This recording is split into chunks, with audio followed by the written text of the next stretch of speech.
In the glittering spire of Sterling City's financial district, where glass towers pierced the heavens and ambition flowed like the digital currents of the tech world, Alexandra Hayes reigned supreme.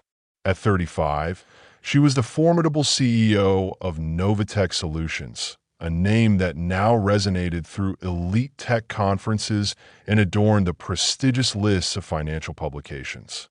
Her meteoric ascent was a testament to countless arduous nights, audacious proposals, and a relentless decade-long grind from a cramped office in the Nexus Quarter to this luminous glass edifice overlooking the expansive bay.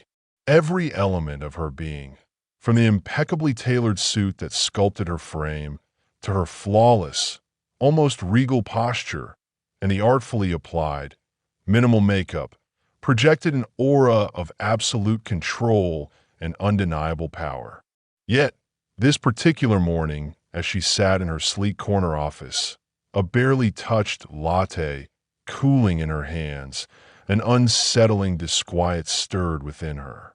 The breathtaking skyline, usually a source of quiet pride, sparkled beyond the panoramic windows, but her gaze was distant, her mind elsewhere. A soft vibration from her phone drew her attention. Gala evening, 7 p.m. The Grand Imperial Hotel. Black tie. Spouses welcome. It was the annual apex of the tech industry's social calendar, an event where she typically excelled, effortlessly captivating investors, masterfully navigating the intricate web of whispers and alliances, and discreetly sealing multi-million-dollar agreements between celebratory toasts.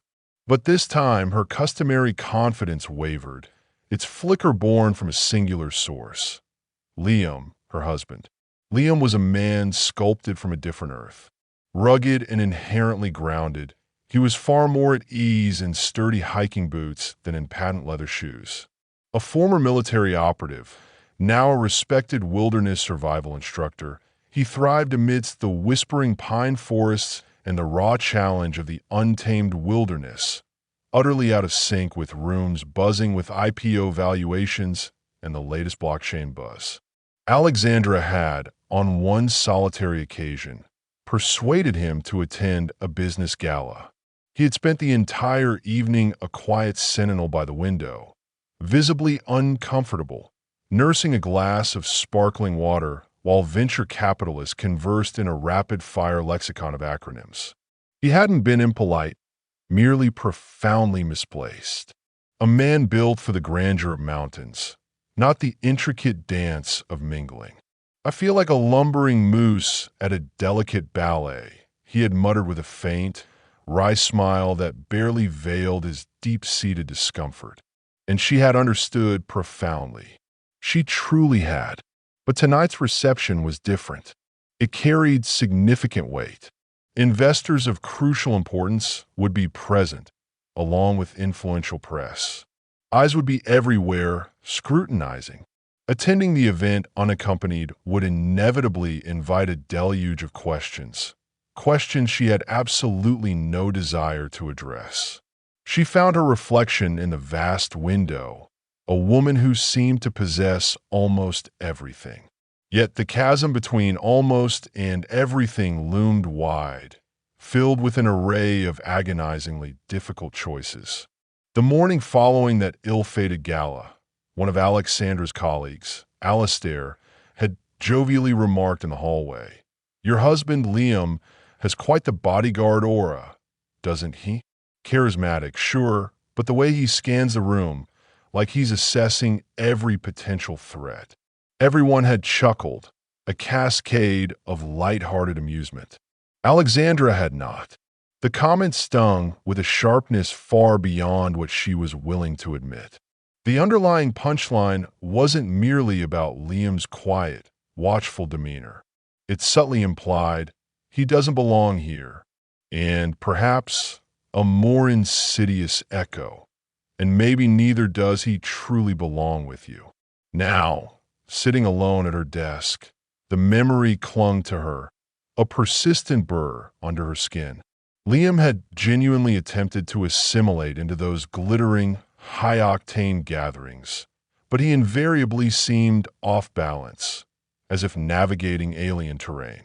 That night, she had observed him from a distance, quiet, meticulously observant, yet emotionally distant, and a complex melange of guilt and burgeoning frustration had churned within her.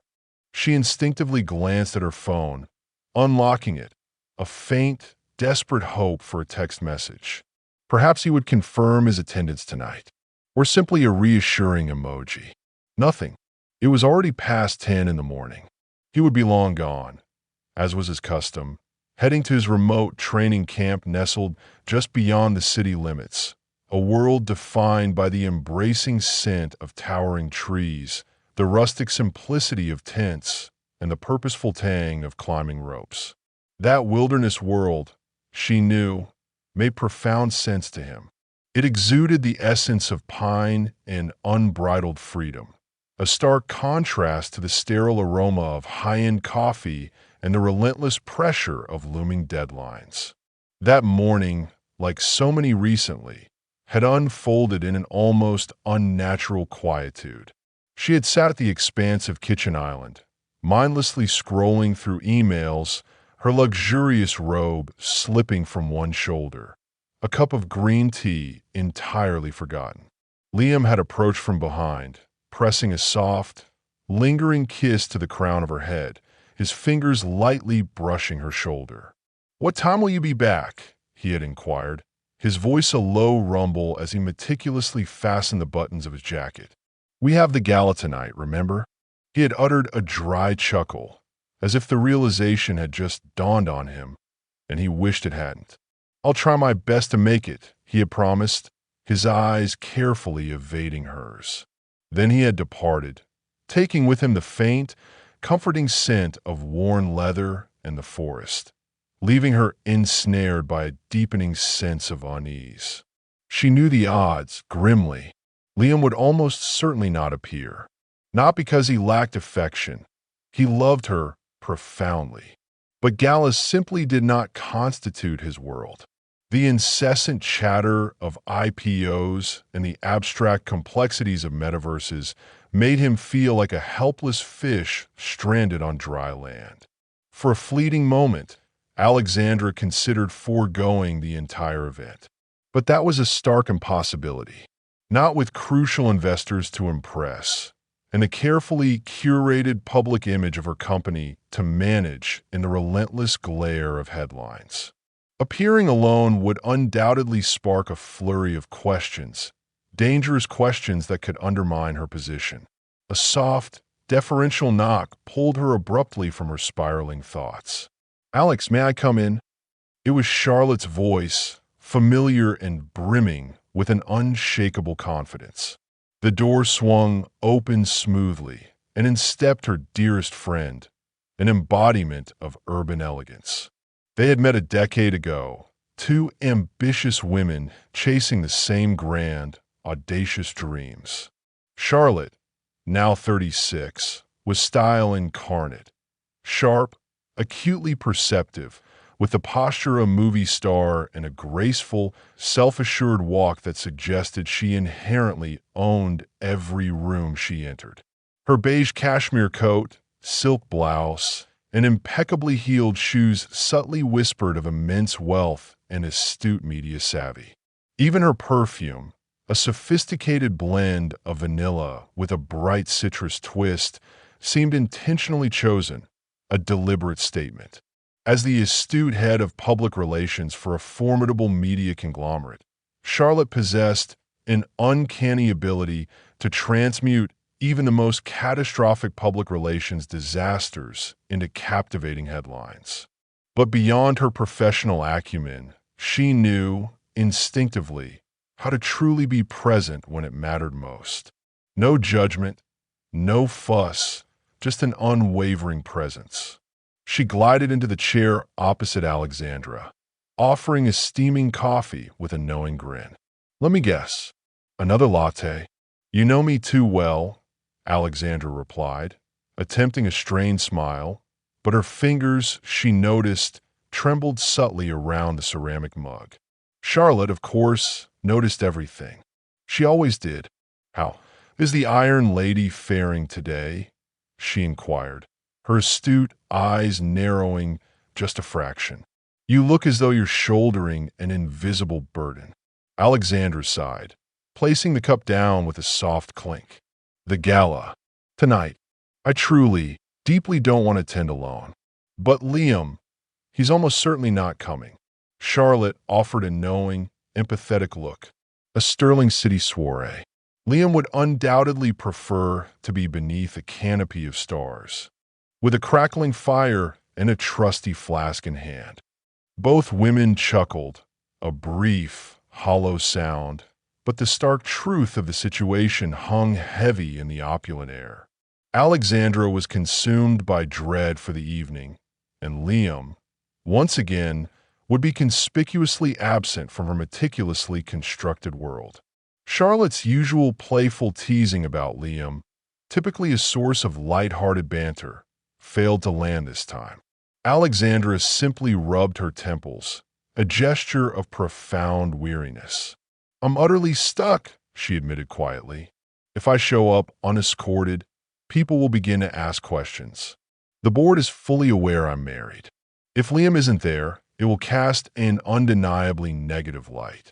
Charlotte set her own cup down, leaning in with an air of conspiratorial urgency, as if about to divulge state secrets.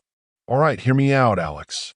If Liam won't come, perhaps someone else could pretend to." Alexandra blinked, utterly bewildered. "Pretend? What on earth are you suggesting? You need a +1, correct? Everyone knows you have a husband, but virtually no one truly knows what he looks like. What if you were to bring someone else and introduce him as Liam?" Alexandra stared aghast. "Are you serious, Charlotte? You want me to fake my husband?" Charlotte merely shrugged, as if the proposition were entirely unremarkable. "Just for one night. It's all about optics in our world, darling. Trust me, things like this occur far more frequently than you could ever imagine." "That's utterly insane," Alexandra declared, still reeling. "Where would I even begin to find someone willing to do that?"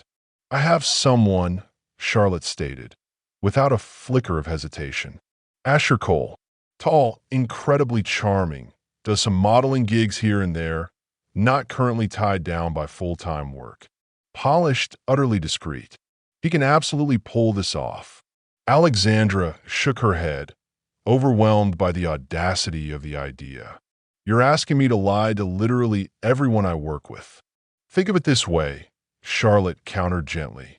"You're safeguarding your meticulously crafted image. You're also sparing Liam from an event he would genuinely detest. No one gets hurt." Silence stretched for a long, heavy moment. Then Alexandra exhaled slowly. "Is he reliable? This cannot, under any circumstances, come back to me." "I'll handle every single detail," Charlotte affirmed, sensing her victory. "No one will know, not even Liam."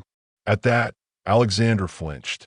The thought of deceiving Liam, her husband, sent a sharp pang of guilt through her. Yet, she also recoiled from the idea of forcing him into an evening of profound misery. "Fine," she conceded at last, the word barely a whisper. "Arrange a meeting. I want to see him before anything is official." "Done," Charlotte declared, already rising and heading purposefully toward the door. "You'll thank me later, Alex. Just breathe." The door closed softly behind her, leaving Alexandra in the echoing silence of the office, her heart pounding with a dizzying mix of apprehension and conflicted resignation. "What am I doing?" she whispered into the quiet room. That evening, as Sterling City transformed into a breathtaking tableau of gold and amber beneath a watercolor sky, Alexandra stood before the mirror in her penthouse. Her reflection was an image of absolute flawlessness, a midnight blue gown, floor-length and exquisitely stitched with silver embroidery that caught the soft light like scattered starlight, cascaded gracefully over her figure. Sapphire earrings shimmered delicately, and a matching bracelet tapped a gentle rhythm against her wrist each time she adjusted a stray strand of her perfectly coiffed hair. On the surface, she appeared utterly serene, impeccably poised, but in the depths of her eyes, something flickered, a subtle tension, an unshakable uncertainty. She caught her reflection again, the twinkling city lights, a glittering backdrop behind her. The intoxicating scent of her signature perfume, a sophisticated blend of vanilla, iris, with a subtle hint of pepper, lingered in the air, but her focus was intensely fixed on the phone clasped in her hand. Liam's message had arrived earlier. A brief, almost apologetic missive. "Sorry, Alex. Can't make it. Still stuck in the mountains. Love you." No trace of anger in the words, just the same quiet, almost detached distance. His absence, she knew, wasn't personal, yet it still felt acutely so. Her gaze drifted to the framed photograph on her bedside table.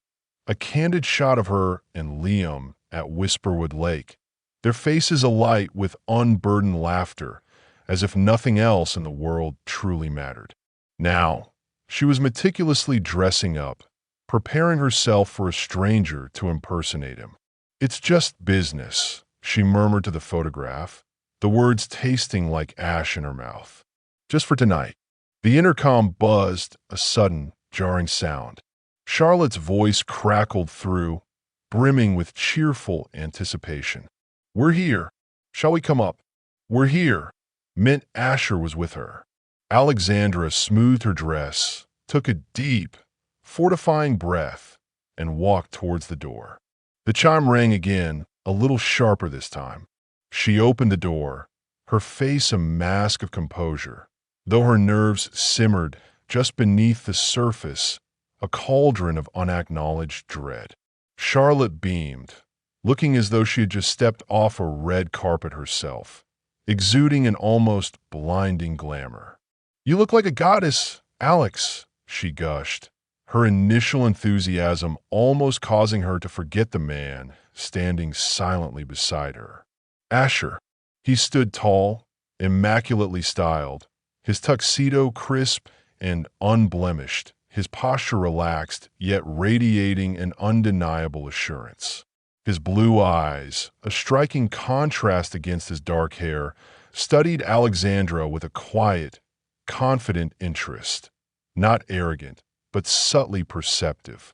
His smile was warm, but intrinsically unreadable, the kind of man who could effortlessly blend into any environment and yet still command a subtle, undeniable presence. Alexandra's pulse gave an unbidden jump, but she held her composure firmly. "Good evening," she said, her voice smooth as velvet, betraying none of her inner turmoil. Asher stepped forward, a charming grin playing on his lips. "A genuine pleasure to meet you, Mrs. Hayes. Or should I say, Alexandra?" "Alexandra is perfectly fine," she replied, extending her hand, her grip firm despite her racing heart. "Thank you for doing this." "Asher," he offered, completing her unspoken thought with a confident nod. "But tonight, I'm Liam, the doting husband. Don't worry, I've got this thoroughly under control." Charlotte swept into the penthouse with an air of familiar ownership, immediately reaching to make a minor adjustment to Alexandra's already perfect hair. Asher surveyed the opulent penthouse with a casual, yet discerning, curiosity. "We should go over the backstory," Alexandra insisted, striving to maintain a semblance of control. "In case anyone asks, no specifics, Charlotte interjected dismissively. He's simply just back from service now, a survival instructor." "Technically true," Asher added, a subtle hint of amusement in his voice. "Makes it easier to stick to." He nodded, a practiced, confident gesture. "Minimal talking, maximum charm. My primary goal is simply to make you look exceptional." He uttered her name with a surprising softness that momentarily startled her, but she quickly dismissed it. It was, after all, merely part of the elaborate act. "All right," she said, her voice taut, as she retrieved her elegant clutch. "Let's go." "The car is waiting downstairs," Charlotte chirped, her voice light and anticipatory.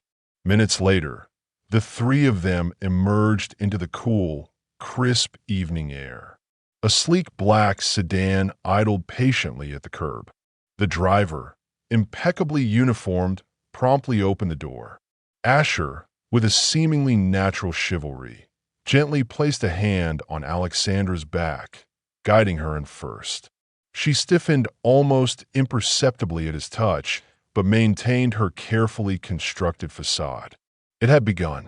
Charlotte settled herself comfortably in the front seat, while Alexandra and Asher sat in the back, the silence between them profound as the luxury vehicle glided effortlessly through Sterling City's evening glow. City lights danced like shimmering jewels on the expansive bay, and Alexandra caught a brief glimpse of her reflection in the tinted window. Elegant, composed, but undeniably taut. This night, she knew with a sickening certainty, was a dangerous gamble. Asher finally broke the quietude. "Relax. You've got this."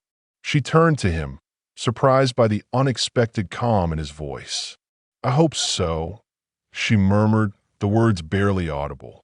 He offered a quiet, reassuring smile. "You look incredible, by the way. Your husband's a remarkably fortunate man." The compliment, delivered with such disarming sincerity, caught her off guard. It felt too genuine, too natural. She forcefully reminded herself that it was simply part of the elaborate charade. They arrived at the Grand Imperial Hotel, a sleek, imposing venue nestled gracefully in the heart of the financial district. Under the warm glow of golden lights, guests in designer gowns and bespoke tuxedos exited gleaming town cars, seamlessly melting into the upscale, sophisticated world that was Alexandra's natural habitat. Asher stepped out first, extending a steadying hand. She took it, grounding herself, acutely aware of the multitude of eyes that seemed to be observing their every move. Inside, the melodic strains of soft jazz drifted beneath glittering crystal chandeliers. Waiters, moving with an almost ethereal grace, floated through the room, trays of effervescent champagne shimmering enticingly. Alexandra effortlessly slipped into her practiced public persona, her lips curving into a confident smile as she navigated the crowded room on Asher's arm. He played his role with an uncanny perfection. Light, affectionate touches, warm, knowing nods, and an overarching aura of silent confidence. They soon encountered Alistair, a prominent member of her company's board. "Alexandra," he boomed, taking her hand warmly. "And Liam, wonderful to finally meet you." Asher responded with unruffled smoothness, his voice radiating an easy charm. "Likewise, Alistair. Alexandra has told me a great deal about you." Alistair smiled, his gaze shifting admiringly between them. "I see you've brought the true star of the evening, Alexandra." Alexandra blushed faintly, a genuine flush, but simultaneously felt a profound wave of relief wash over her. The illusion, she realized, was working flawlessly. As they continued to mingle, more colleagues approached, offering greetings and warm wishes. Asher expertly kept the conversations light and effortless, occasionally offering a subtle, yet effusive, word of praise about his wife that consistently earned admiring looks from those around them. His timing, his posture, even the carefully calibrated displays of affection, all were pitch perfect. She found herself surprised by how utterly convincing it all felt, and, even more unsettlingly, by how comfortable she began to feel in the charade. During a brief moment, even she believed it to be real. Yet, despite the illusion, she kept subtly scanning the room, a part of her half expecting the real Liam to suddenly walk in. The thought left a faint, bitter edge to her otherwise composed smile. Dinner softened the atmosphere, dissolving some of the initial formality. After a few sips of wine, Alexandra found herself smiling more genuinely, the tension in her shoulders easing. Asher leaned in during the meal, whispering playful comments that elicited a genuine, unforced laugh from her. From across the expansive ballroom, they must have appeared to be a genuinely happy, deeply connected couple. For a fleeting, dangerous moment, even Alexandra allowed herself to believe it. As the formal part of the evening concluded and the crowd began to thin, the mood became noticeably more relaxed. Charlotte reappeared, her eyes sparkling with a mischievous grin, two vibrant cocktails clutched in her hands. "There she is," she called out, a note of triumph in her voice. "You deserve a break, too, Alex." Alexandra hesitated. She had already consumed enough wine, but Charlotte's infectious enthusiasm was difficult to resist. The red cocktail glittered enticingly in the soft ambient light. "What is this?" she inquired, a hint of caution in her tone.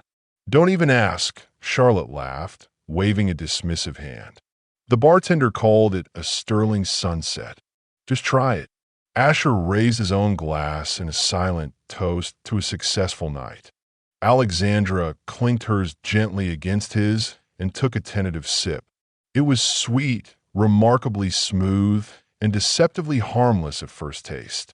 Within minutes, a pervasive warmth flushed through her, a pleasant wave of lightness. Her thoughts grew hazy, delightfully unburdened. She leaned back slightly, allowing herself to surrender to the moment, just for now. As the live music subtly shifted into a slow, sensual ballad, couples began to drift gracefully onto the dance floor. Without missing a beat, Asher turned to Alexandra, extending his hand with a playful, deferential bow. "May I have this dance, Mrs. Hayes?"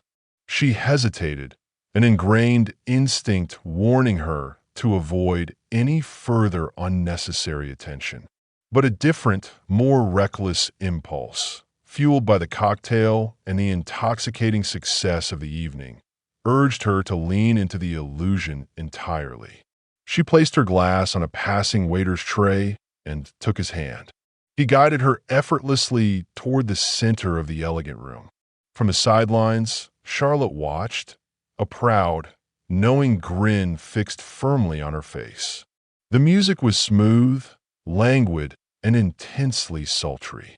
Asher's hand rested lightly, yet possessively, at Alexandra's waist, their fingers entwined as they moved with an almost uncanny synchronicity. His cologne, a warm, woodsy scent, enveloped her, and she found herself, almost against her will, meeting his eyes, bright, steady, and just a little too close for comfort. She caught herself smiling, a genuine, unbidden smile that softened the edges of her carefully constructed composure. For a fleeting, intoxicating moment, she completely forgot the pretense, forgot the carefully orchestrated lie. They moved with an effortless grace, like a truly inseparable couple lost entirely in the intimate sway of the moment. "You're incredible," he murmured, his voice a low rumble against her ear. "Didn't expect this to be so enjoyable." "You're not so bad yourself," she replied, the words slipping out before she could filter them. He subtly tightened his hold, a gentle, possessive gesture, and she found she didn't want to pull away. As the song concluded, the couple slowly drifted back to their conversations. Asher's hand lingered on her back a fraction too long, sending an unexpected shiver up her spine. She felt flushed, warm all over, a delicious, dangerous languor stealing through her limbs. "I think it's time we called it a night," she managed, forcing her voice to remain calm and even. "Your wish is my command," Asher replied, effortlessly pulling out his phone. "I'll call the car." She lightly brushed her forehead, feeling the room subtly shift as if the very air had thickened. Charlotte passed by, giving her arm a light, celebratory tap. "You crushed it, Alex."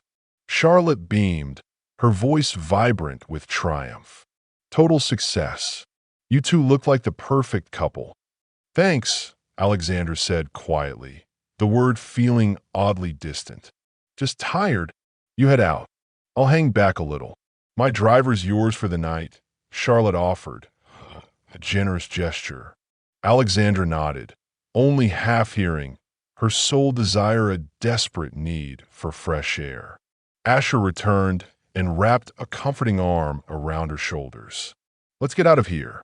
They navigated a final round of polite goodbyes, slipping out of the opulent hotel and into the cool, refreshing night.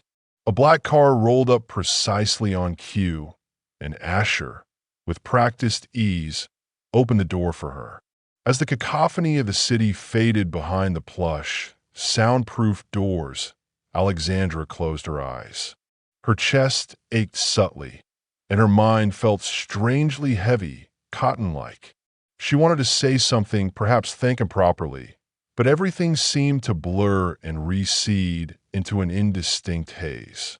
She must have drifted off, for the next thing she knew, Asher was gently shaking her arm. "Alexandra, we're here. Are you all right?" She blinked, disoriented. "Yeah, just tired. We're close to my place, just a block away. Why don't you come in for some tea or water? You look like you need it." She looked out the window, confused. This was not her building. "Wait, what is this place?" "My place," he said gently, his voice smooth as silk. "Just for a minute. You don't look great. And I figured a little break before heading home might help."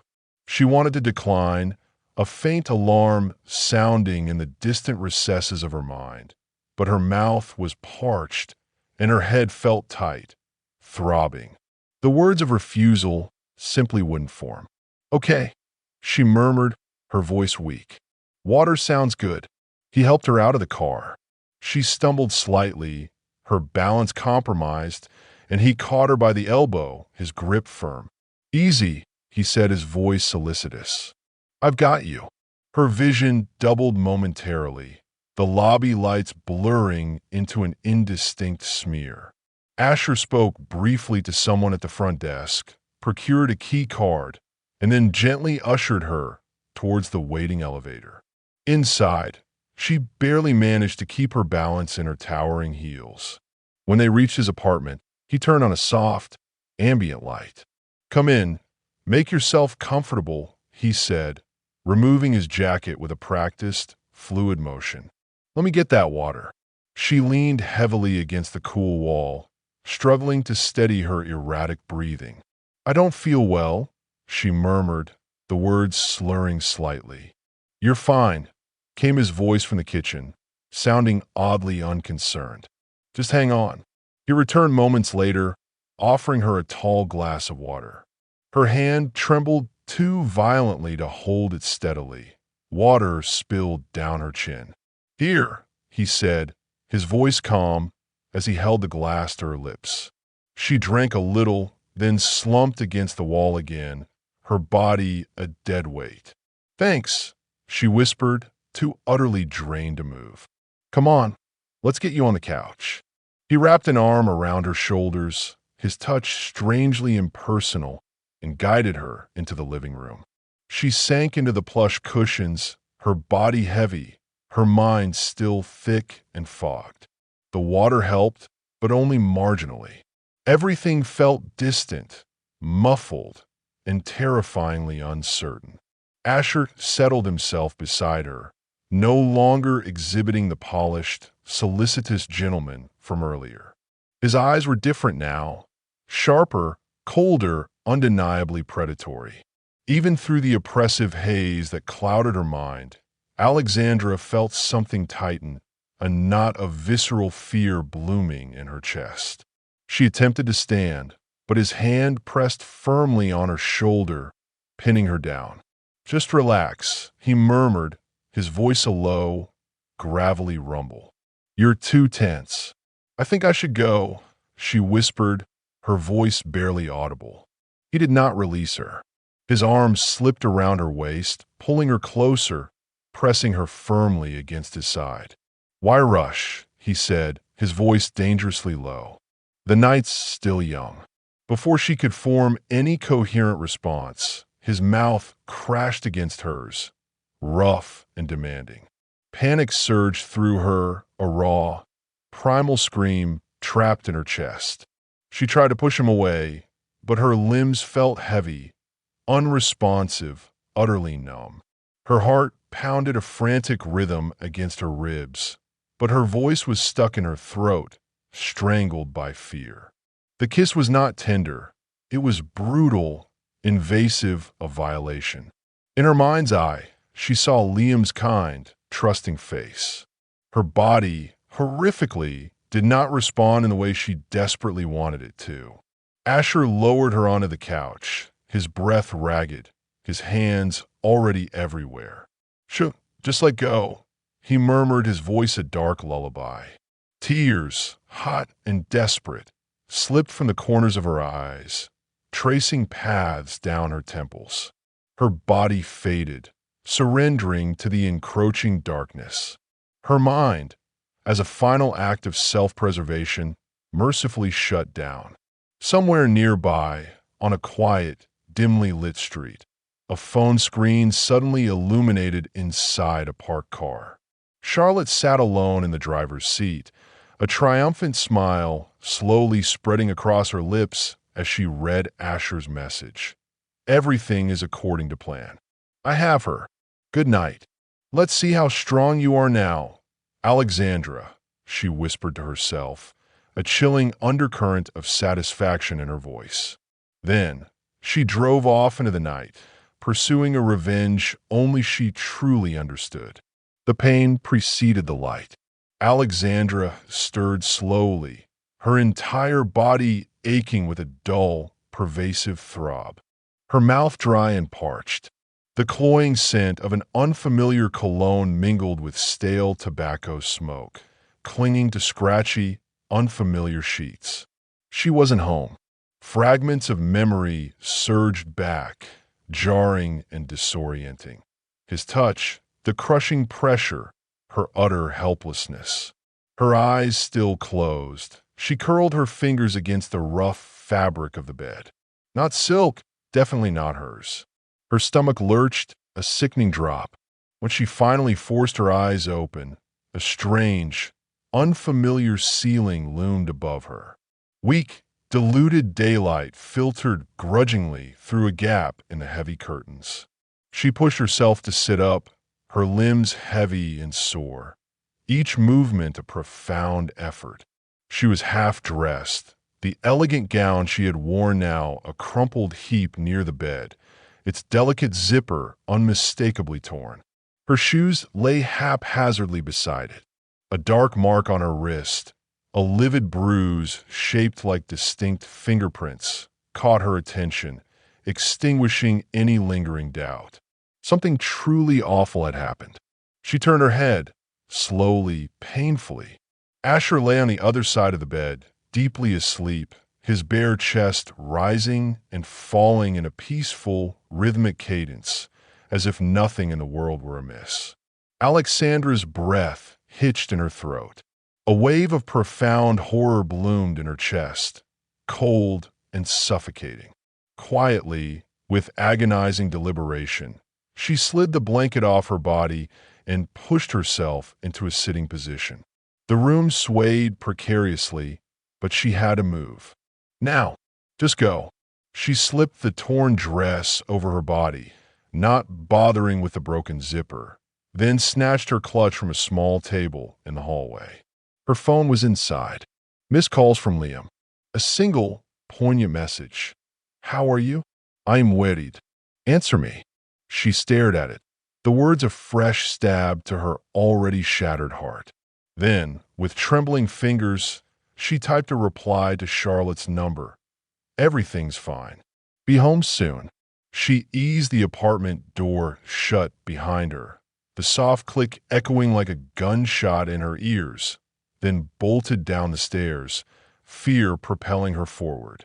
No elevate. No time. Outside, she inhaled the cool morning air in great, gulping breaths, as if it could somehow cleanse the contamination from her lungs, from her very soul. The sky was a pale, watery gray with the first hesitant blush of dawn, the distant bridge blinking awake with the city's nascent light. Usually, that familiar view filled her with a profound sense of peace. Today, it merely amplified her feeling of being utterly lost, irrevocably broken, and profoundly alone. The streets were nearly deserted. A few rumbling street sweepers passed, methodically rinsing away the lingering detritus of last night's revelry. Alexandra glanced around, her eyes darting nervously. No one she knew. A couple of early risers walked by, heads down, mercifully oblivious to her raw anguish. Finally, a taxi appeared, a beacon in the desolate cityscape. She waved it down frantically. "Where to?" the driver inquired, his eyes meeting hers briefly in the rearview mirror. She gave him her address, her voice surprisingly steady despite the tremor in her hands. When the car pulled away, she finally allowed her face to crumple into her hands. Silent, hot, relentless tears streamed down her cheeks, a torrent of unacknowledged grief and shame. How had things spiraled so catastrophically out of control? She had told herself it was harmless, just a small, inconsequential lie. She had never, not in her darkest nightmares, imagined it would culminate here. 10 minutes later, the cab stopped abruptly outside her building. She paid, her gaze fixed on the floor of the taxi, avoiding the driver's eyes. Holding herself together with a desperate, fragile grip, she climbed the familiar stairs. Liam stood in the doorway, his face etched with profound relief the moment he saw her. "Alex, thank the heavens. I was just about to drive over to Charlotte's. You didn't answer your phone." She froze under his intense, worried gaze. Her hair was disheveled, her dress rumpled and torn, her clutch clutched like a flimsy shield against the world. "I'm so sorry," she blurted out, the words tumbling over each other in a frantic rush. "We stayed incredibly late. There was an after-party. I had far too much to drink. Charlotte said I absolutely shouldn't drive. My phone died. I didn't want to wake you." It all came out in a desperate, half-true, mostly false torrent. Liam studied her face, his gaze searching, then gently pulled her into his arms, holding her close. "I'm just so profoundly glad you're okay," he murmured, his voice thick with emotion, holding her tightly. "Next time, please just call. I was so worried about you." His warmth, his unwavering concern, cut deep, searing into her already raw skin. She clung to him, sick with an unbearable weight of guilt. He believed she was apologizing for causing him worry, not for the monstrous truth she carried. "I'm so sorry," she whispered, the words choked. Liam kissed her hair softly. "Get some rest, my love."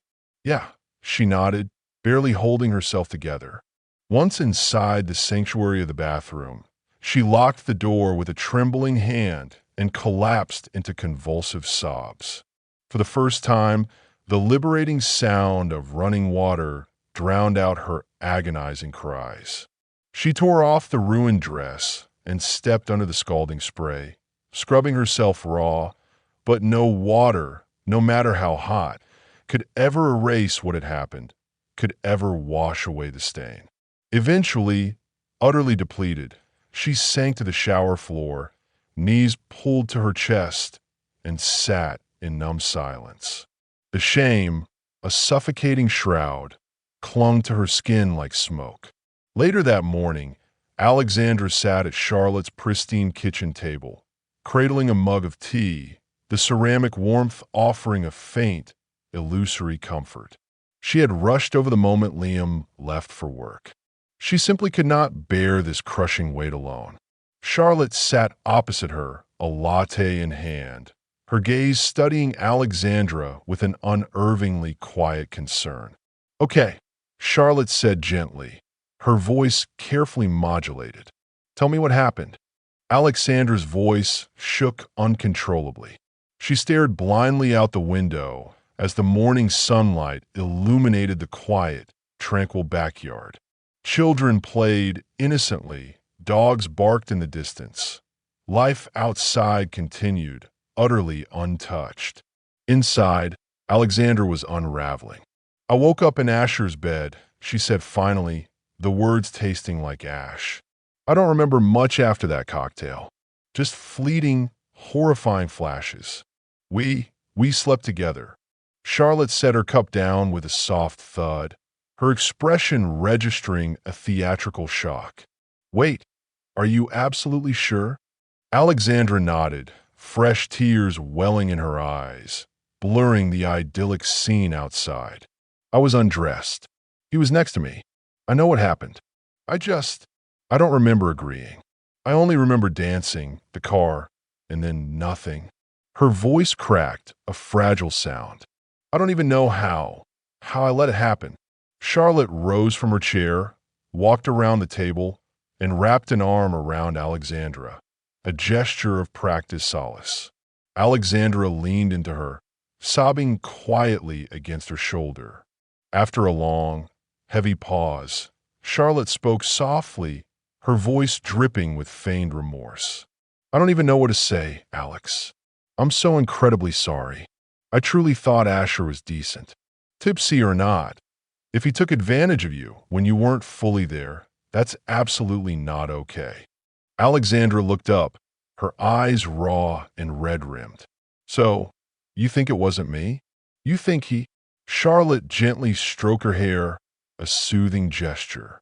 "It wasn't your fault, Alex. You don't remember much, right?"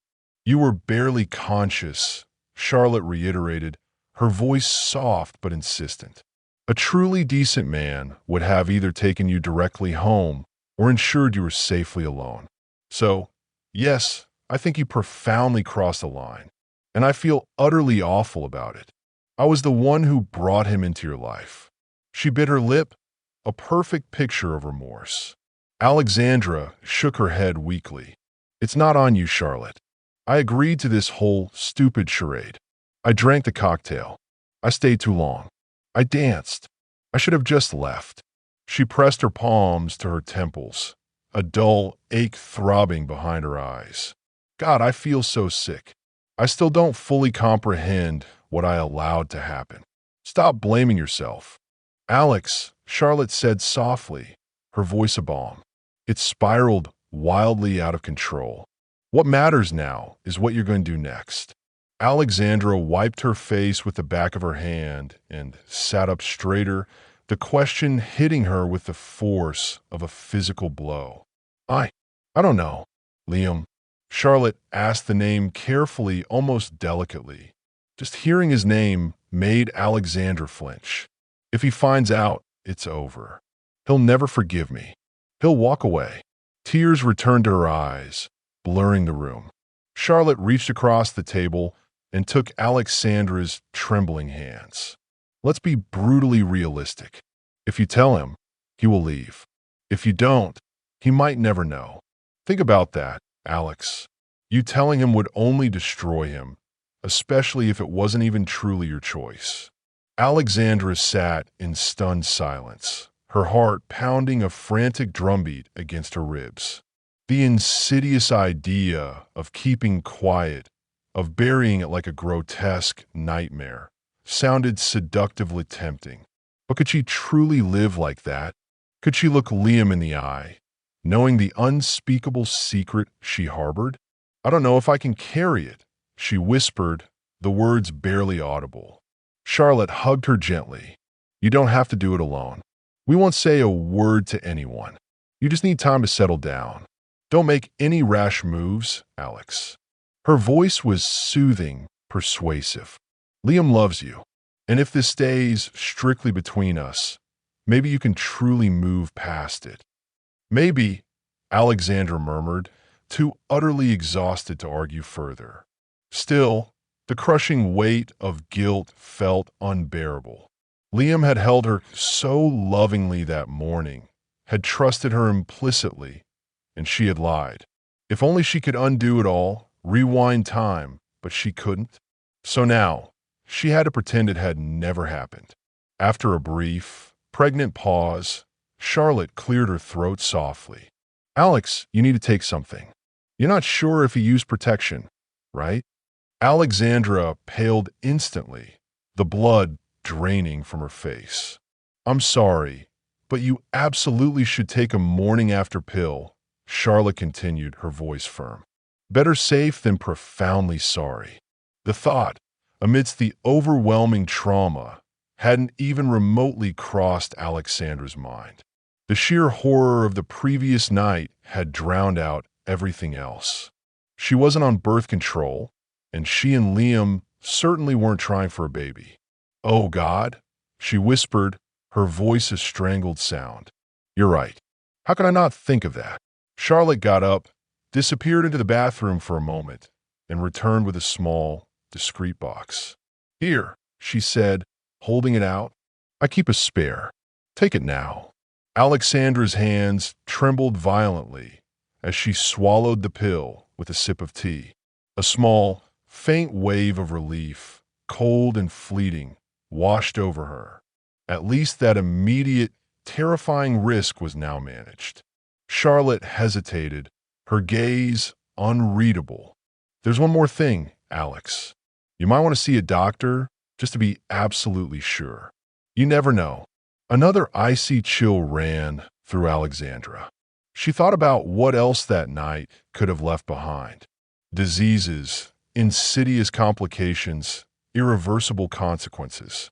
Everything she had meticulously built could crumble into dust. Yeah, she said weakly. I'll go. If you want, I'll come with you, or I can find someone discreet for you. Charlotte offered, her tone supportive. Alexandra managed a faint, grateful smile. Thank you, Charlotte. That truly means a lot. She hugged Charlotte tightly, leaning into the offered support.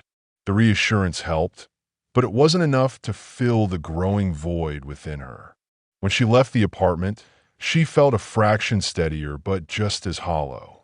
That night, Alexandra barely slept. Nightmares, vivid and terrifying, haunted her one after another. Darkness, unseen hands pulling her under, suffocating her. Liam walking away, his back to her.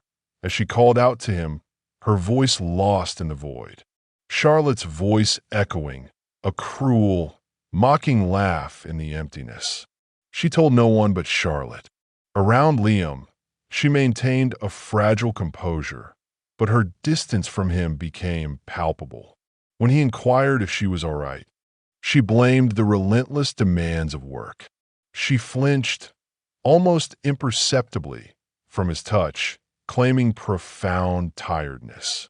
One night, after waking up drenched in cold sweat from yet another harrowing dream, Liam stirred beside her, his brow furrowed with worry. She whispered that it was just work-related stress, and he gently stroked her shoulder until she drifted off again, or pretended to.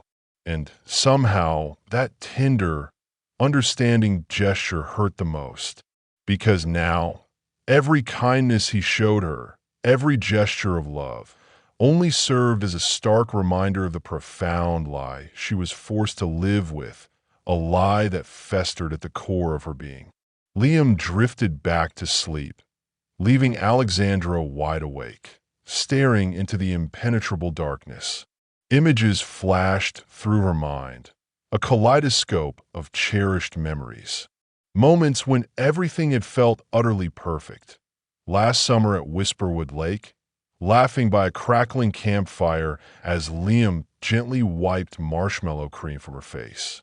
Their very first meeting, when Charlotte had introduced her to a quiet, intensely serious veteran at a dimly lit bar, and by dawn they had been inexplicably inseparable. Liam proposing on a rugged hiking trail, kneeling awkwardly in muddy boots, his eyes shining with unfiltered adoration. The wedding vows, whispered promises of a lifetime together, her own eyes brimming with happy tears. How, she agonized, could she have risked all of this? Turning quietly toward her sleeping husband, she whispered into the silent room, "I'm so profoundly sorry." Liam slept on, utterly oblivious, lost in his peaceful dreams. The days that followed became increasingly arduous. At work, she found herself zoning out during critical meetings, her mind drifting into a dark, swirling void. On one occasion, her colleagues had to gently, but firmly, call her back into the conversation.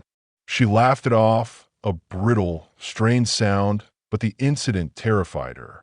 She knew, with a chilling certainty, that she couldn't maintain this exhausting facade indefinitely.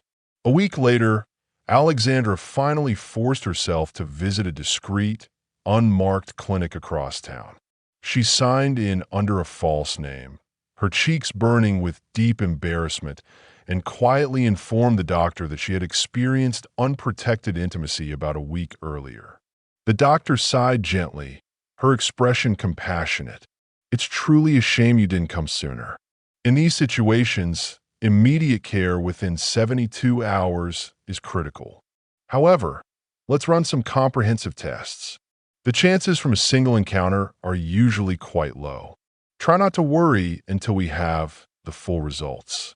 Alexandra trembled slightly as blood was drawn. The gnawing uncertainty intensified with the mention of HIV testing, which, the doctor explained, required repeat tests over several months. The doctor's reassurances, though kindly meant, offered little comfort. Alexandra left the clinic feeling weak and profoundly shaken, the waiting period now more agonizing than anything. For the next few days, she buried herself relentlessly in her work, desperate for any distraction, any escape from the suffocating anxiety. When the initial test results came back negative, she felt a fragile wave of relief wash over her. The biggest, most insidious fear still lingered, a dark cloud on the horizon. But for now, she chose to cling to the fragile positives. At home, Alexandra slowly, tentatively, began to reconnect with Liam, striving to pretend that everything was utterly normal, that the chasm between them had never opened. Liam, in turn, noticed the subtle shift in her demeanor and seemed genuinely relieved, believing she was finally overcoming whatever unspoken sorrow had troubled her. One night, after carefully ensuring protection was used, she allowed intimacy between them again. She silently promised herself that this dark, nightmarish chapter was finally, unequivocally over, gazing at Liam, who slept peacefully beside her. Then Charlotte called, shattering the fragile peace she had so painstakingly constructed. Alexandra stepped aside in the bustling office, her heart immediately seizing with apprehension. Charlotte's voice was tense, urgent. "Alex, we need to talk now. Right now. Right now? Can it wait until this evening?" Alexandra whispered, trying to keep her voice even. "No," Charlotte insisted, her voice sharp. "I'll meet you downstairs in 20 minutes. The abrupt call ended, leaving Alexandra's pulse racing, a cold wave of panic rising in her chest. Had Asher said something? Had someone found out? She quickly excused herself from the office, offering a flimsy excuse, and waited anxiously in the cafe downstairs, her heart pounding against her ribs, her hands trembling uncontrollably beneath the table. 20 agonizing minutes later, Charlotte appeared at the cafe entrance. She looked pale and disheveled, rushing towards Alexandra like a frantic bearer of terrible tidings. "You're scaring me, Charlotte," Alexandra whispered, her voice barely audible. "What on earth is going on?" Charlotte slid into the seat opposite her and leaned forward anxiously, her voice a low, urgent murmur.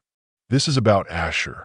Alexandra felt a profound, icy wave wash through her, chilling her to the bone. What about him? Charlotte hesitated, then finally spoke, her voice barely above a whisper. He's HIV positive. At first, Alexandra simply did not comprehend. Her mind refused to process the horrifying words. What? She breathed, the sound a mere exhalation. Asher has HIV, Charlotte repeated gently, her gaze unwavering. I just found out. Apparently, he disclosed it online a while ago.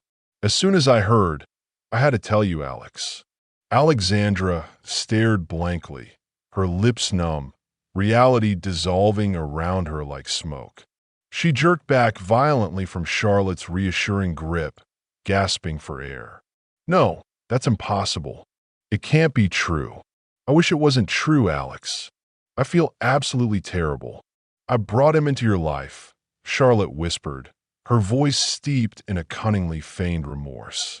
Alexandra stumbled to her feet, the room spinning violently around her.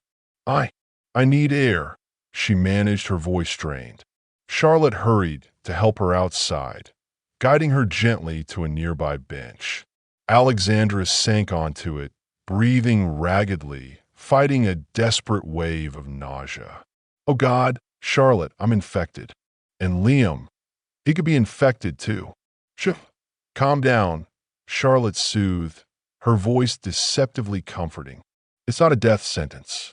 People live full, healthy lives with HIV now. The sooner you get tested again, the sooner you can start treatment if it's needed. Alexandra stared hopelessly into the middle distance, her mind reeling. Charlotte continued, her voice firm, pragmatic. But Alex, you have to tell Liam. He absolutely deserves to know and get checked too. Alexandra flinched, as if physically struck. I can't, she murmured, her voice breaking on the word. You have to, Charlotte insisted gently, her grip firm on Alexandra's arm. It's not fair to keep this from him. If you truly love him, he needs to know. Alexandra closed her eyes, tears streaming silently down her face. Charlotte was right. She couldn't risk Liam's health, not after everything else. Numbly, she nodded, accepting the inevitable. The rest of the day passed in a surreal haze. Alexandra barely remembered leaving the cafe, or finishing work, or even arriving home. Only one thought resonated, a relentless, deafening drumbeat in her mind. She had to tell Liam. When Liam came home, he found her seated stiffly on the couch, phone clutched tightly in her hand. He approached, a gentle, uncertain smile playing on his lips. Hey, you're home early. Everything okay? He asked, leaning in to kiss her. She instinctively drew back, a small, involuntary movement, and his smile instantly faded. Liam, we need to talk, she said, her voice barely audible, a fragile whisper. He sat beside her, his expression suddenly serious, alert. Alex, what's going on? You're worrying me. Alexandra tried to speak, but the words stuck, a painful lump in her throat. Tears blurred her vision, making Liam's concerned face swim before her eyes. Alex, please, whatever it is, we'll handle it together, Liam urged gently, his voice soft with compassion. She finally broke down, the dam bursting, choking out the agonizing confession. Liam, I cheated on you. For a long, agonizing moment, Liam sat frozen, utterly unable to process the words Alexandra had uttered. His hands, which had been gently clasping hers, slowly, imperceptibly, released their grip.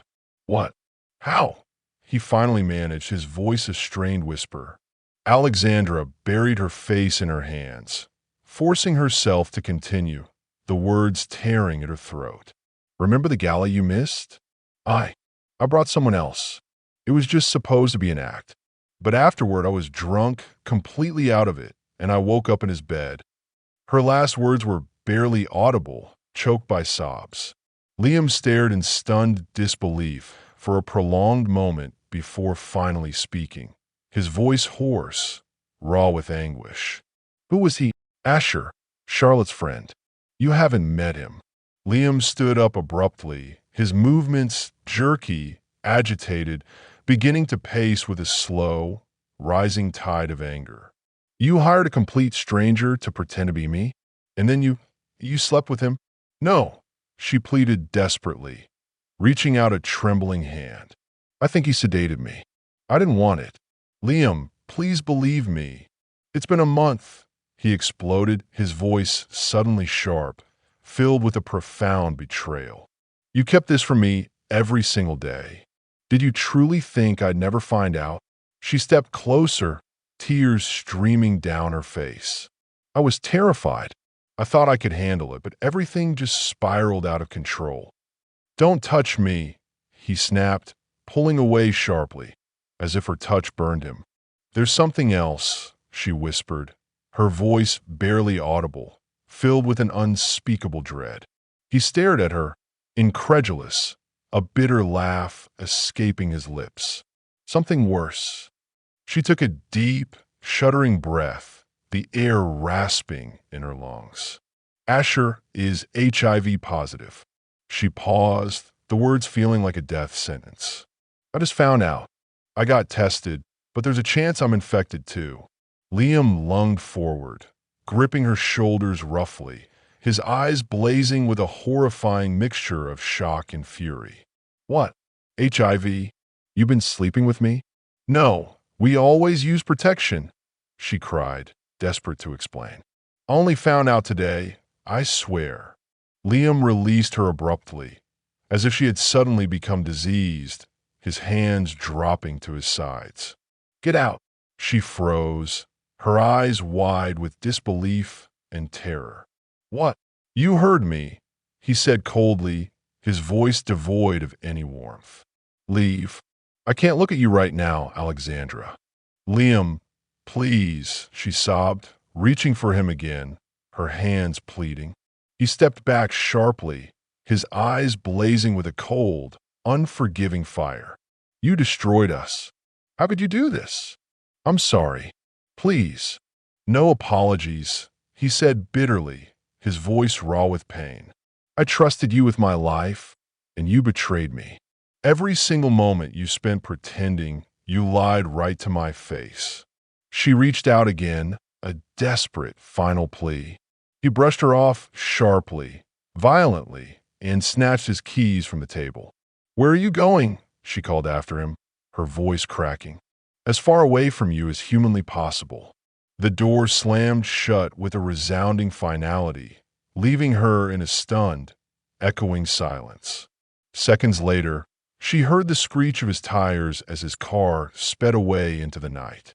Alexandra sank to the floor, sobbing uncontrollably, every part of her collapsing. Everything had fallen utterly apart. Hours passed before her consuming grief slowly began to transmute into a searing anger. Not at Liam, not entirely, but at herself, at Asher, and at the cruel, unyielding circumstances. Yet, something continued to nag at her, persistent fragments of doubt surfacing clearly for the very first time. That night at the Gala, the particular cocktail Charlotte had handed her, the sudden, inexplicable blackout, was it truly accidental? She vividly recalled Charlotte watching from afar, a smug, unsettling smile playing on her lips as Alexandra danced with Asher, lost in the illusion. Could Charlotte have known about Asher's condition all along? Could her best friend, the person she trusted implicitly, have deliberately set her up? Fury rose within her, a cleansing fire that finally cut through the numbness. Standing shakily, Alexandra realized with a chilling clarity that this might not have been a terrible mistake after all. It might have been deliberate. Alexandra had to confront Charlotte, face to face, to uncover the truth, to find out if her dearest friend had indeed perpetrated this ultimate betrayal. The thought was unbearable, yet utterly compelling. She stared at her phone, then whispered bitterly into the empty room. Let's see who's truly behind this mess. 20 minutes later, she knocked sharply, decisively, on Charlotte's door. Charlotte opened it immediately, a look of carefully constructed concern on her face, clearly expecting her. But behind that practiced worry, Alexandra sensed a tension, subtly masked but unmistakable, simmering beneath the surface. Alex, are you okay? Where's Liam? Charlotte asked, her voice a practiced lament. Alexandra didn't move, her gaze unyielding. Liam left, probably for good. Charlotte gasped dramatically, reaching out, her hand outstretched in a gesture of false comfort. Oh God, Alex. I didn't expect him to react so harshly. Are you all right? Alexandra ignored the outstretched arm, pulling away coldly, her voice devoid of emotion. Did you know about Asher from the start? Charlotte looked genuinely startled, her composure momentarily slipping. What? What are you implying? You know exactly what I'm implying, Charlotte. Did you know he was HIV positive from the very beginning? Alexandra pressed, her voice gaining strength, cutting through the pretense. Charlotte paled, her face draining of color. Of course not. I found out just today.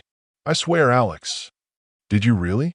Alexandra pressed, her voice an icy blade. Because it seems you planned every single detail. Admit it. You knew exactly who he was. How dare you? Charlotte snapped, suddenly defensive, her voice rising. You brought this on yourself, Alex. Your obsession with appearances caused this mess, not me. Oh, really? Alexandra shot back, her voice low and dangerous. Then explain that cocktail you practically forced on me. Did you drug me, Charlotte? That's ridiculous. Charlotte scoffed, but her voice wavered, betraying her. I just wanted you to relax. You were already drunk. I didn't know you'd react like that. Convenient, wasn't it? Alexandra said sharply, her voice rising with each word, fueled by a righteous fury. Admit it. This was all deliberate. Why did you do it? Because you deserved it. Charlotte exploded, finally losing all control, her face contorted with a venomous rage.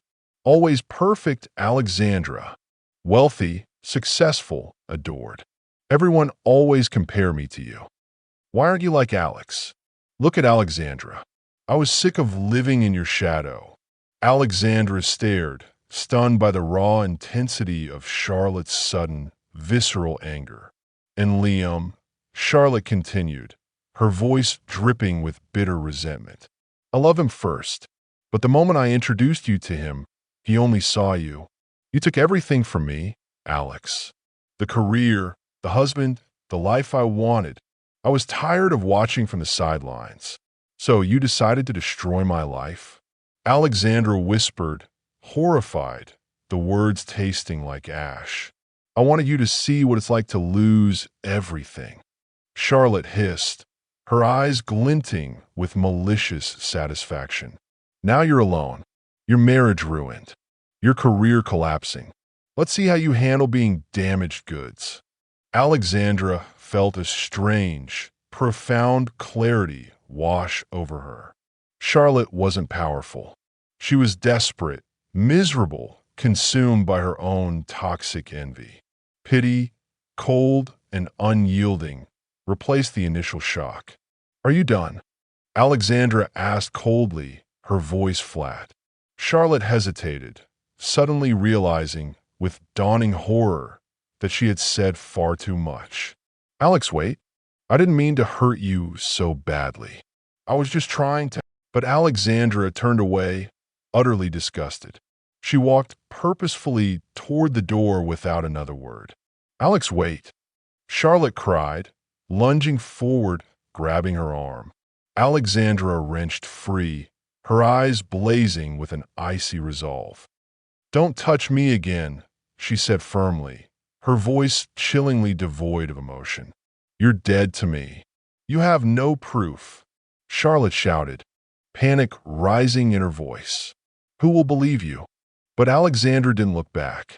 Without glancing behind her, Alexandra let out a quiet, bitter laugh, a sound of profound emancipation, and stepped firmly through the doorway. We'll find out soon enough, she murmured, a chilling promise. She slammed the door shut, leaving Charlotte stunned and speechless behind it, her meticulously crafted world beginning to crumble. 3 months later, Alexandra stood backstage in a crowded auditorium, her fingers tightly gripping the edges of her speech notes. The muffled rumble from the packed hall suggested hundreds had gathered. Journalists, passionate advocates, former business associates, and curious spectators, all present to hear her speak publicly for the very first time. Her appearance had undergone a subtle but profound transformation. She had lost weight, giving her features a more defined, almost ethereal quality, and her once flowing hair was now cropped neatly into a sleek, sophisticated bob, framing her face with newfound severity. Her face bore faint, indelible traces of the hardships she had endured, lines etched by pain and grief, but her expression radiated a calm, unshakable strength. Her life, in the intervening months, had been utterly upended, shattered beyond any immediate recognition. After the traumatic revelations and the profound losses she had suffered, the betrayal, the assault, the destruction of her marriage, Alexandra had doubted she could ever rebuild, doubted she could ever truly re-enter the world. Then, one quiet morning at the clinic, waiting anxiously to confirm her diagnosis and begin therapy, Alexandra heard the joyous, uninhibited laughter of a child echoing down the sterile hall. She glimpsed a young girl, perhaps 8 years old, her scalp bald from chemotherapy, being wheeled past by a kind nurse. The girl was laughing openly, infectiously, at something the nurse had said, a pure, unadulterated sound of happiness. In that precise, luminous moment, Alexandra felt a profound, almost spiritual awakening. If this small, vulnerable girl could embrace life with such radiant joy despite her immense challenges, couldn't Alexandra, a strong, adult woman, find the inner fortitude to reclaim her own? The diagnosis had indeed come back positive. She had HIV. At first, the news felt devastating, an absolute end without hope of recovery, a life sentence. Yet, the doctors, with compassionate clarity, swiftly reassured her that with modern, advanced medication, her life expectancy and quality could remain excellent, virtually unimpaired. Treatment would be lifelong, but manageable and incredibly effective. Still, the psychological toll remained the hardest burden to bear. For weeks afterward, she had isolated herself in a rented apartment, a stark, temporary sanctuary. After Liam left, she had abandoned their former home, unable to cope with the relentless, painful reminders, avoiding almost all human contact. Initially, she felt tainted, as if enveloped by an invisible shroud of shame, as though the stigma of what had happened was inherently hers to carry. But through the compassionate and unwavering guidance of a skilled psychologist from a victim support center, she gradually began to acknowledge the truth. She had been targeted, attacked, and deliberately harmed. It was not her fault. Accepting this profound reality didn't miraculously restore her marriage or her former life, but granted her a new, resilient strength to move forward, one courageous step at a time. Alexandra cooperated fully and unreservedly with the authorities. Based on her compelling testimony, a criminal investigation was immediately opened against Asher Cole for deliberately exposing someone to HIV. Asher himself had vanished, presumably fleeing before the grave charges became public knowledge. But pursuing justice, she knew, was now the dedicated work of the police.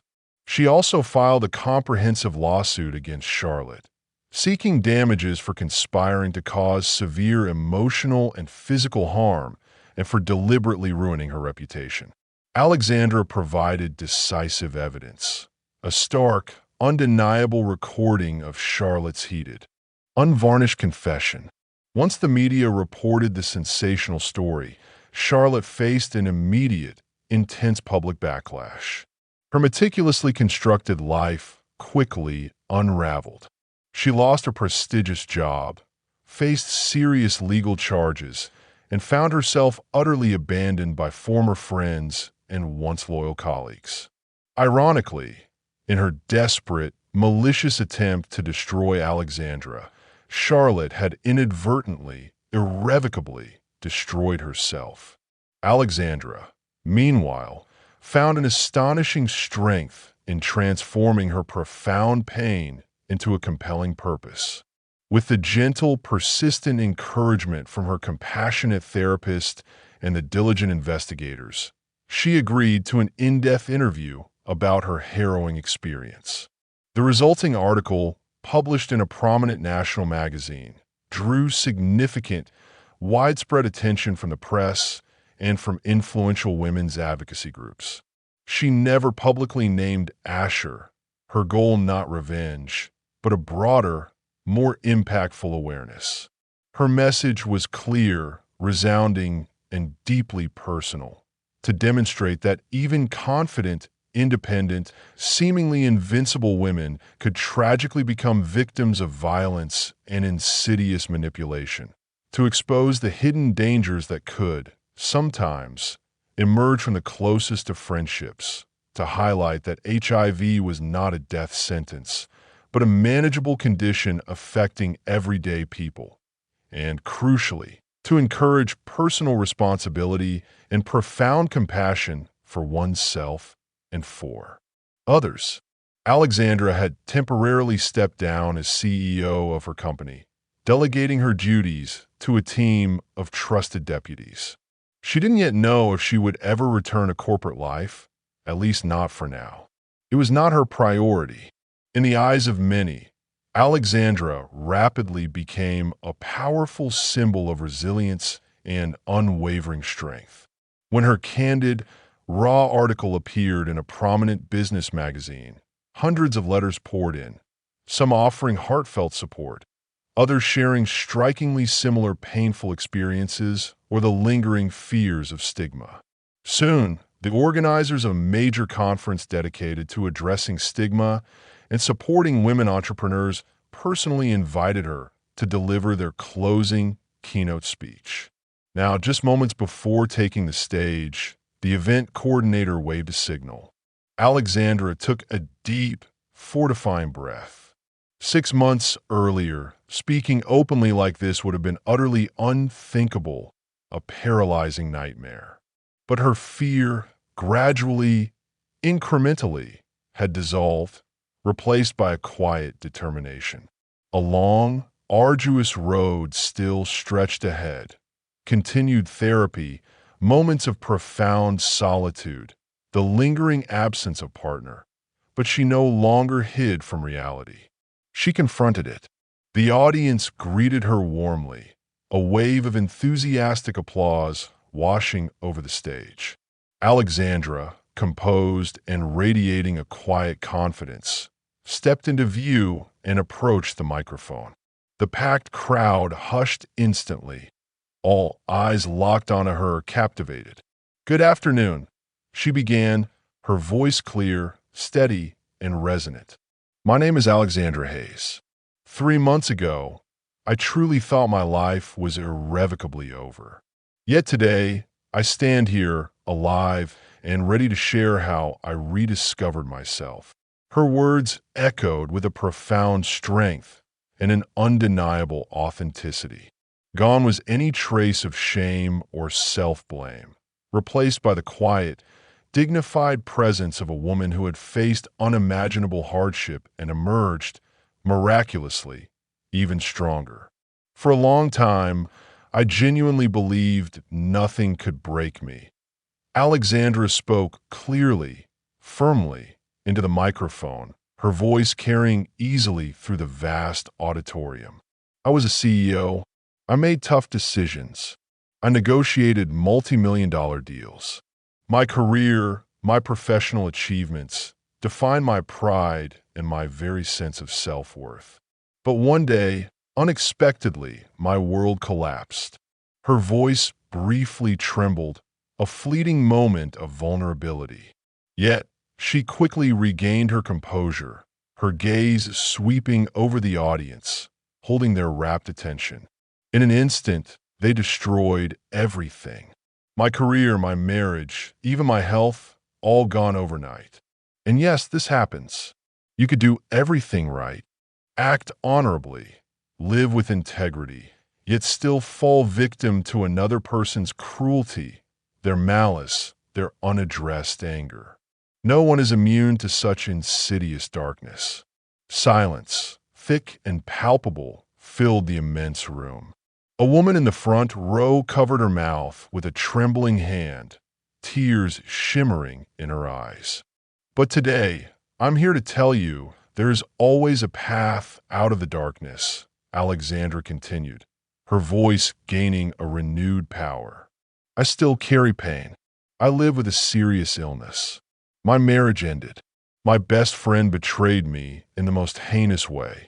I stepped away from the business empire I meticulously built. But despite all this, I am not defeated.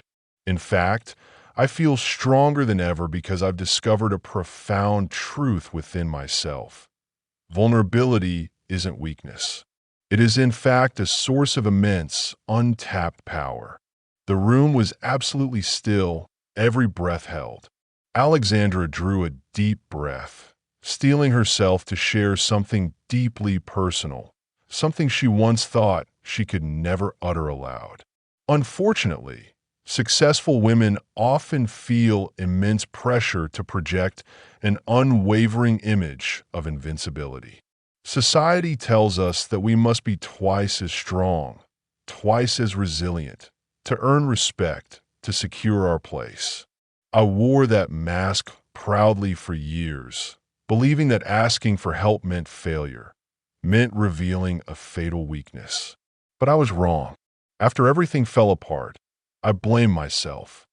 I'm strong, I thought. How could this happen to me? Eventually, I realized that accepting my vulnerability didn't weaken me. It was my very first step toward true healing and profound growth. I survived an unimaginable violation and a profound, devastating betrayal, Alexandra stated calmly and firmly, her voice unwavering. I am HIV positive, and I no longer hide that fact. Initially, she continued, I believed this diagnosis was my ultimate downfall, that I'd face rejection, judgment, whispers, that my life would be forever defined by shame. But I was wrong.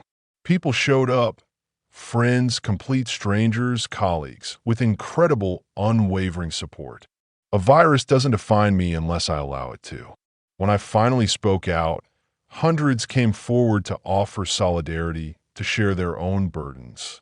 Sharing my story enabled me to support others who had endured similar trauma. We don't have to suffer alone, ever.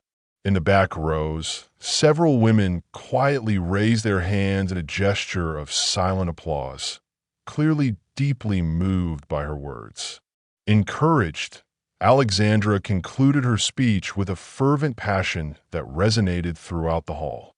Anyone can face tragedy or injustice, even the strongest among us. What matters most is how we respond. I chose honesty. I chose to speak openly, to seek justice through the courts, to confront painful truths, and to acknowledge my vulnerability. Today, I encourage each of you, don't fear honesty. Don't fear your vulnerability. True strength comes from authenticity, with ourselves and with each other. Thank you.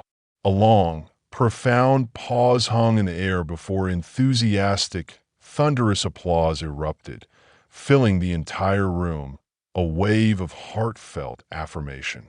Alexandra exhaled deeply, a breath of profound relief and liberation. These words, once trapped inside her, held captive by shame and fear, were finally free, resonating openly through the auditorium, touching countless souls. People in the front rows leaned forward, their faces alight with admiration, eager to shake her hand, to connect. Smiling through tears of gratitude and relief, Alexandra reached out, ready to receive them. Backstage, a small group awaited her. Event organizers, eager reporters with microphones poised, and several women from the audience whose eyes shone with inspiration. Patiently, she answered press questions, repeatedly emphasizing the critical importance of justice for survivors and the power of community support. Suddenly, a quiet, almost hesitant voice drew her attention. "Miss Hayes, may I speak with you?" A young woman, perhaps barely 20 years old, stood near the wall, nervously clutching a small notebook. Alexandra politely excused herself from the journalists and approached her, her gaze gentle and encouraging. "I just wanted to thank you," the young woman said softly, her voice trembling. "Your words, they truly spoke to me. 2 years ago, my boss attacked me. I never told anyone. I was so ashamed, so scared. But after hearing you today, I realized I need to speak out. I need justice. Thank you." The girl abruptly broke down, covering her face with her hands, silent sobs racking her slender frame. Alexandra immediately embraced her, holding her tightly. "You don't need to thank me," she whispered, her voice filled with compassion. "You're not alone. We're all stronger together. You will get through this, I promise you." The young woman nodded, quietly sobbing into Alexandra's shoulder. Alexandra comforted her gently, glancing around the bustling backstage area. Nearby, she briefly spotted a tall, familiar figure in a baseball cap. Her heart gave a sudden, hopeful leap. The silhouette, so distinctive, strongly resembled Liam. She blinked, but the figure quickly, almost impossibly, blended into the moving crowd and was gone. Alexandra took a deep, steadying breath. Perhaps it was merely her imagination, a yearning fueled by hope. Or perhaps Liam had indeed come to hear her speak, though not yet ready to reconnect, to face her. Maybe someday, after profound healing, he might return. But not now. At the exit, the event coordinator approached Alexandra quickly, holding out a small, sealed envelope. "Alexandra, someone left this note for you," he said quietly, a curious, gentle smile on his face. Surprised, she accepted the envelope, noticing it had neither a recipient nor a sender marked on it. Carefully opening the flap, she took out a small card containing only a few brief sentences, written in a bold, unmistakably familiar handwriting. "I'm proud of you. I can forgive, but I won't forget. Please take good care of yourself." Alexandra pressed the card gently against her chest as tears, warm and cleansing, filled her eyes. She instantly knew who the words belonged to. Liam wasn't ready yet to meet face to face, but clearly, he had heard her message today. Perhaps one day, full forgiveness might truly come. She closed her eyes, silently grateful for this subtle, unexpected reassurance from fate, a glimmer of hope. A crushing weight she had carried for so long now lifted, irrevocably, from her soul. Alexandra said goodbye to the young woman, promising to connect her with advocates who would help protect her and guide her towards justice. Then, stepping outside, she paused in the fresh, cool evening air.